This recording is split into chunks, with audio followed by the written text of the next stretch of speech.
Hi, I'm Pox, Couchguy.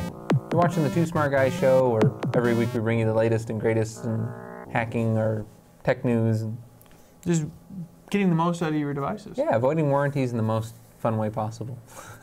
And we have actually new devices, which the new device string has seemed to have slowed down, but now we're getting into what is the tech geek mecca portion of the year, where all the new devices want to get out for Christmas. So we're starting to get in the new string of new devices, not to mention better prices and things like that. So Right, so today we're going to be covering kind of like a buyer's guide on the newest iPhone and which one to get. because now we have options. It used to be, you know, everyone remembers that AT&T was the only game in town. Yeah, you had for an iPhone. AT&T or Unlocked.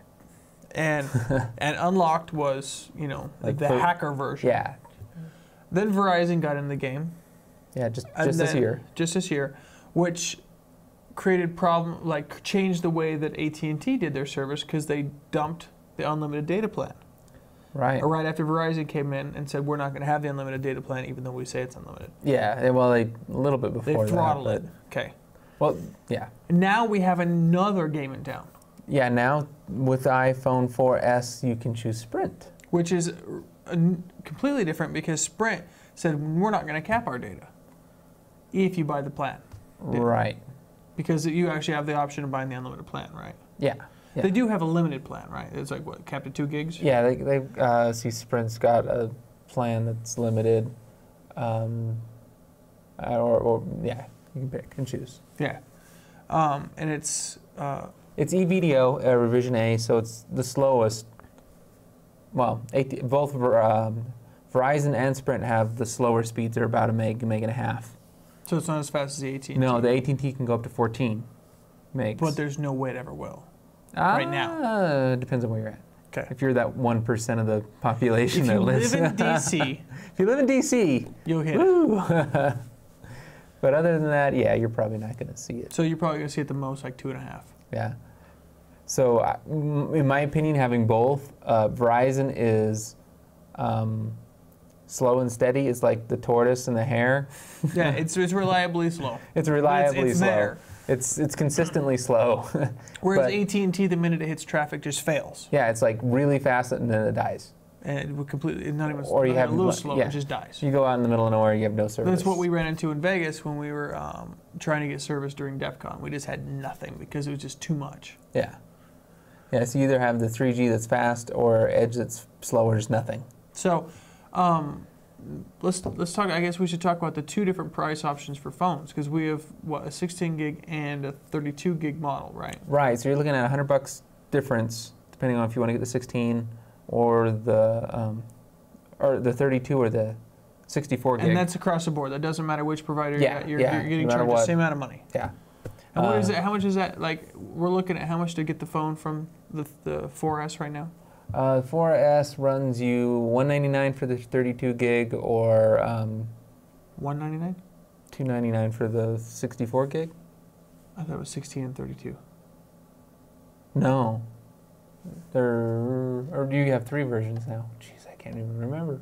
We have so many versions. Okay, so there's 3 versions. There's 3 versions, because there was a 16 gigabyte phone, a 32 megabyte, or I'm going to say megabyte only. Yeah, so there's 32 and a 64. Yeah, exactly. And there's $100 So- points between each one. Yeah, so basically 200, 300, and 400, respectively. Okay, so we know, and that's Yeah. across across the board. Doesn't matter which provider you're at, you're going to get tagged a $100 upgrade for each, gigabyte upgrade. Exactly. So the biggest change really comes into where you're at and what kind of service you want to get, and then, of course, that implies your data plan. Right. So like on Verizon here, your annual or your monthly costs go from anywhere from $70 to $170. Now, what makes the biggest difference on those? Is Well, Verizon no longer has unlimited. So unless you're grandfathered in, you have to pay by the megabyte. So you can get like a 2 gig plan up to a 12 gigabyte plan, and it costs you more. And yeah. Yeah, and that's actually the biggest difference is, so the basic, we'll say basic pricing levels. You have how many minutes for you get what is it, 450 minutes on the Verizon plan? Yeah, if you're going, if you're trying to go for your lowest cost, then you're looking at $40 of it for 450 minutes, 30 big bucks for the 2 gig data. So you have to get the minutes are separate from the data. So, but you have to get the data. You can't do one without the other. So we're looking at $70 out the gate for 450 minutes and 2 gigs of available data. Yeah, and it costs you $840 a year approximately. And then AT&T actually, well, we'll go to Sprint next. Sprint, they're similar in terms of data speed. yeah, it's pretty much the same thing. They use the same technology. It's CDMA. I'm surprised by that because I thought they were like. Yeah, I thought that a little higher end with the 4G and things like that. They were going to push it. they're at WiMAX, and the iPhone doesn't have WiMAX, and it doesn't have LTE, which they're going to switch to. So eventually, you know, if you're adding this onto another plan, you might save some money. If you're on an older grandfathered plan, you might save some money. But this is pricing for like a new brand new out of the gate. Like if you were switching companies tomorrow. Yeah. But if you bought an iPhone last year, you're going to have to pay full retail price on the phones, which is a lot more. Which is we're talking about the price to walk in the door and get all the. Which is like an of a new additional phone. $300. Yeah. So this is your Virgin contract on here. Yeah. So Sprint, $960 a year, lowest end cost. Yeah. Highest end is $1,320. So we're looking at, now they just bundle it together because they know that you're not going to get one hand the other. 450 minutes, and the data plan is $70. But if you want the unlimited data plan, you bump it another $10? Yeah. You bump it another $10. So you're looking at $80 a month, but you get unlimited data, which can be to your benefit because once we get into jailbreaking and the tethering and things like that. So the unlimited plan on Sprint is cheaper than the unlimited, or well, the highest tier of data on Verizon. Yeah. But the Verizon is just slightly cheaper. But you are capped. But you're capped. AT&T. Now AT&T actually has the absolute lowest plan. If you're like broke and you just want to use Wi-Fi, absolutely, you can get in for as little as $55 a month. But that gets you nothing, and they will ding you for every megabyte you use over. 200 megabytes of data. Which I think that I sneeze every day. 200 megabytes. I think that much gets reported back to AT&T and Apple. Yeah. Per day. Yeah. If you do that, you will have to turn off all your data services, basically. Yeah, and that's your Wi-Fi only. You're gonna have to make sure it only goes to Wi-Fi. Yeah, none of your automatic push notifications, all that stuff. You're gonna want to turn it off, otherwise you're gonna get charged. Say goodbye to carrying Twitter around with you. Yeah, because it's just not gonna work. No. Now, so we don't recommend that plan for anybody because we're gonna think you're gonna get nailed hugely on upcharges. And they're talking $115 for their highest end plan, which is allowing what? Is it 2 gigabytes for the data at that point? Well, it's supposedly unlimited data. Well, no, it's capped at 2 gigs though. It's capped at 2 gigs. It's considered their unlimited plan because that's all that the super users use is 2 gigs. Yeah, something like that. That's weird. It's weird because on Engadget here they're saying it's unlimited, but I thought that was 2 gigs on AT&T. Their new unlimited, unless they backpedaled on it. I can't say for sure. I know when I had it before I switched, it was 2 gigs. Yeah. But I was grandfathered in on the unlimited. See, I'm grandfathered in unlimited, but I can't go to an iPhone package. That's weird. They really refuse. Like I'm considered a BlackBerry package. But I don't have a BlackBerry anymore. Which is the interesting thing is, no matter who you buy the phone from, it's the same phone. Which is amazing because now we don't have to worry about what cards are inside the phones. Right. So it's the same phone, although it is still software locked. Yeah. So if you buy a Verizon phone, you can't switch and go over to Sprint, even though they're technically the identical phones. Until you hack it. Yeah. Or same thing with AT&T. You're not allowed to do that. Which probably in reality, even if you had a hacked phone, there's probably a serial number portion of it which is locking it to that. So if you did take a hacked phone to a different provider, it would show up with their serial number database as being a separate. At the time of making this video, we haven't actually seen one, but there's rumors as whether or not the SIMs that are inside of them are actually like glued or taped on. Yeah, we physically will have one by next week. But as of right now, our pre-order is sitting in FedEx. The rumor was that Sprint would be actually unlocked for GSM for like when you travel the world, and Verizon will let you do it after 90 days. You could have it unlocked. For a fee, I'm sure. Yeah, and this is just the GSM portion. So you're still stuck with the CDMA contract and using it on their networks. But if you travel abroad, then you could open up the GSM. You could get a prepaid card and slap it in there, theoretically. Or later on cancel the service and pop a prepaid in locally. Yeah, or pop a prepaid AT&T in or something. So there's options. Well, and there's the neat thing about this is that having one phone means that we don't have, we know what we're dealing with hardware-wise from the beginning. You know, it doesn't matter what region you're in. As long as you unlock the phone, you unlock all the assets of the phone. So. Yeah, so I mean, it's cool. It'll be fun hacking. Yeah, it definitely, you know. Then they changed a lot of things hacking-wise in terms of how you jailbreak. So like there used to be the blobs that you'd save so you could roll back an update. They changed that. You can't do it anymore. They're like dynamically generated, so that method's gone. It's going to be much more difficult to keep up with you.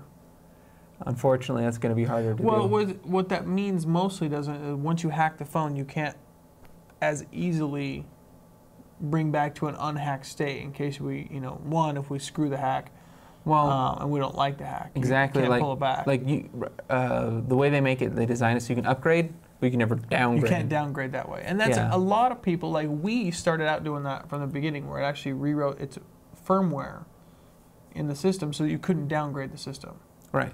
And so a lot of people are doing that. Yeah, and that's where a lot of the old hacks are in the older firmware. So a lot of hacks involve you downgrading your system first to a previous version. A previous version that has a hole so that you can put the hack in and upgrade it back again.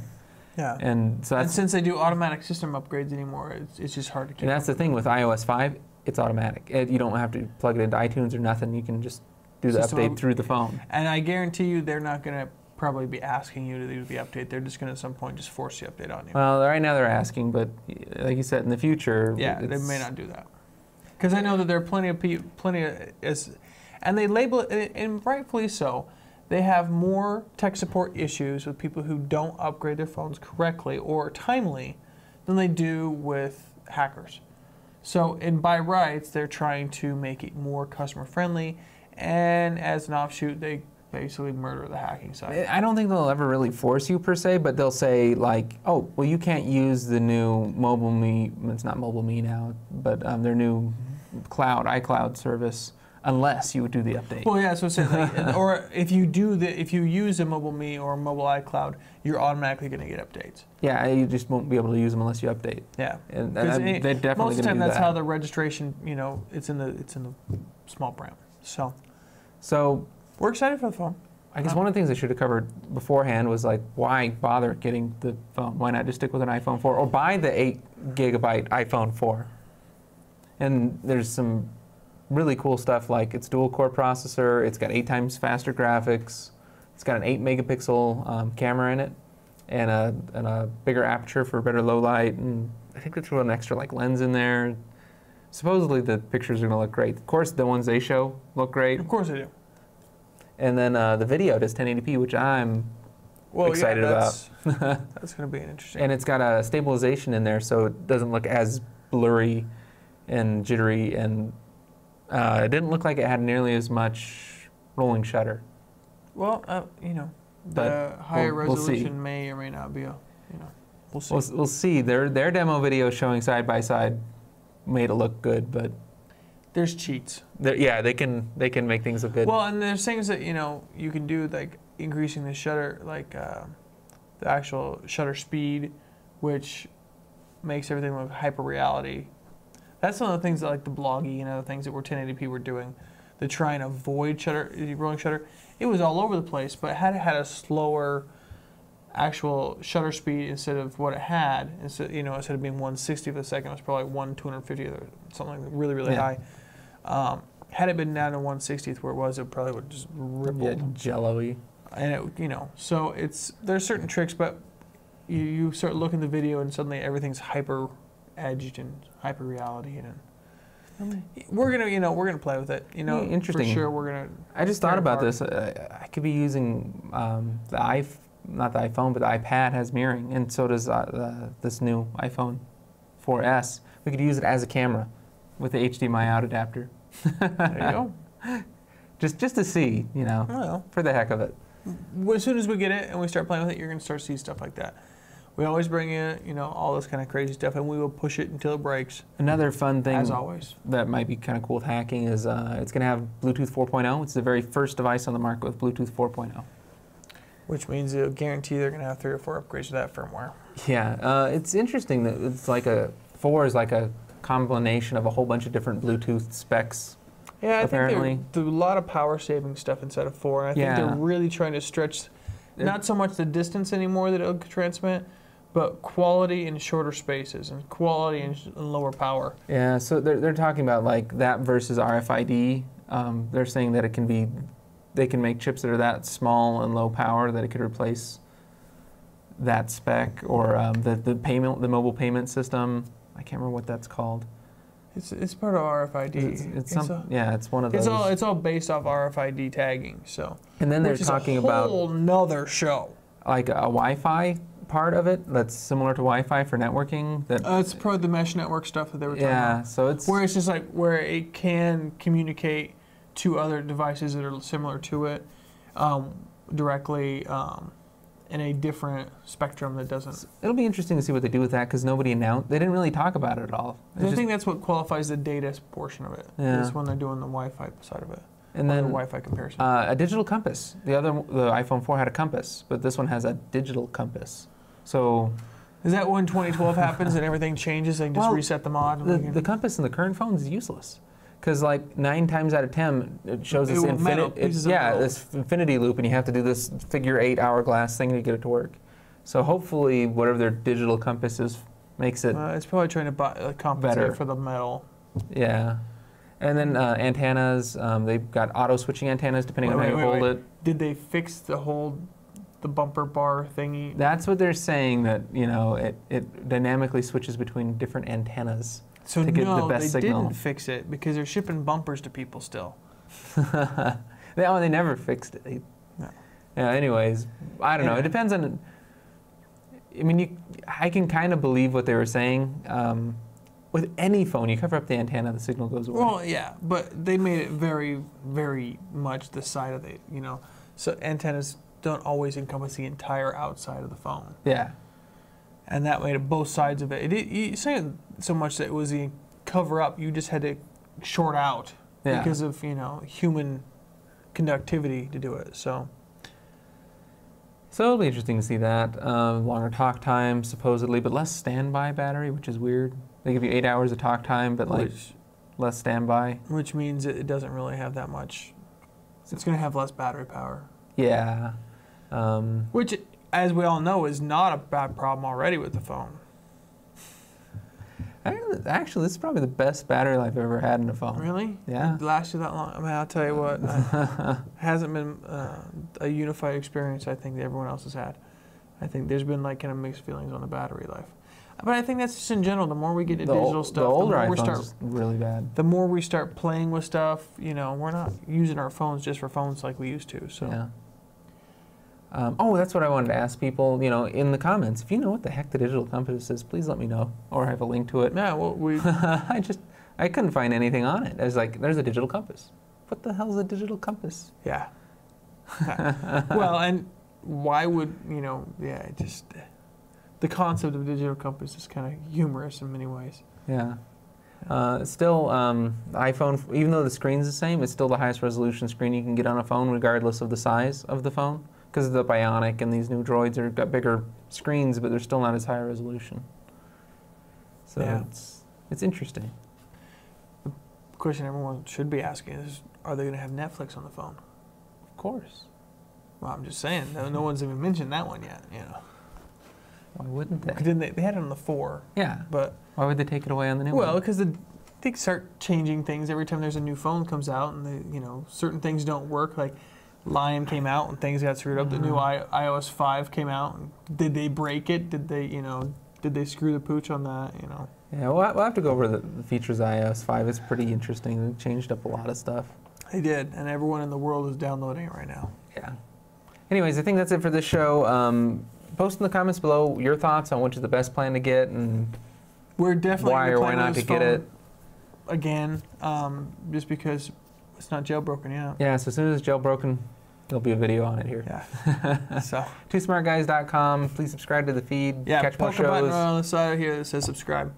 You can catch us both on Twitter. I'm at Tommy5C. At Walking Crow. And if you want to email me, I'm Pox at twosmartguys.com.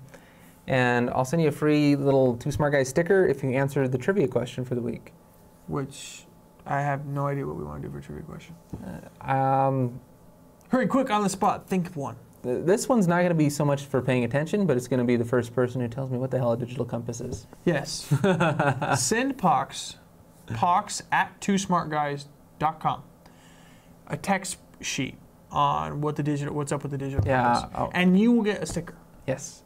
And don't forget to send your address. Yeah, if you don't send the address, we're just going to consider it.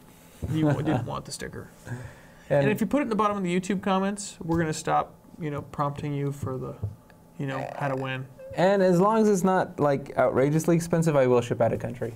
So still, yeah, we've had a lot of commenters and a lot of people who are out of the country, and it's not quite fair yet until it gets expensive to ship. So for the time being, it's worldwide. So until I get hit with a really expensive one, then I'll probably stop. Anyway, we'll be back next week. All right, see you guys. This has been the Two Smart Guys production.